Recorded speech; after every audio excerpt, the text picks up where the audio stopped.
Quand il pleut, c'est pas que de l'eau qui tombe, c'est aussi des pesticides. Car il y a des pesticides dans les nuages. Ce sont des chercheurs de l'université de Clermont en Auvergne qui ont fait cette découverte. Pendant 2 ans, ils ont chassé les nuages pour les analyser grâce à cette boîte, une sorte d'aspirateur. Derrière, vous avez un ventilateur qui va aspirer l'air. Il est capable de prendre les gouttelettes qui sont dans le nuage, de les condenser et on les récolte sous forme de liquide dans la bouteille. Et dans cette eau de nuage, les scientifiques ont retrouvé la trace de 32 pesticides. Mais comment c'est possible? Eh bien, au moment où les agriculteurs traitent les champs avec des pesticides, des gouttelettes sont emportées par le vent et intégrées au nuage.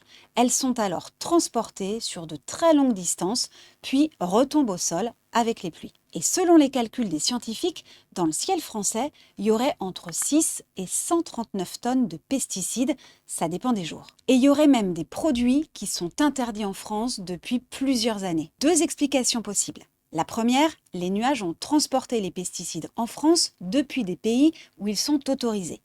La deuxième, ces produits se trouvent dans notre sol, dans les nappes phréatiques, et si l'eau des nappes est utilisée pour arroser, on peut les retrouver dans l'atmosphère. On ne sait pas encore quelles sont les conséquences de cette pollution, mais elle inquiète ce spécialiste de la biodiversité. Il n'y a finalement aucun endroit, par exemple un parc naturel ou un parc national, qui sera à l'abri de la pollution par les pesticides. Ça pourrait peut-être expliquer pourquoi des insectes ont disparu dans des régions du monde qui n'utilisent pas de pesticides, comme dans les forêts du Costa Rica.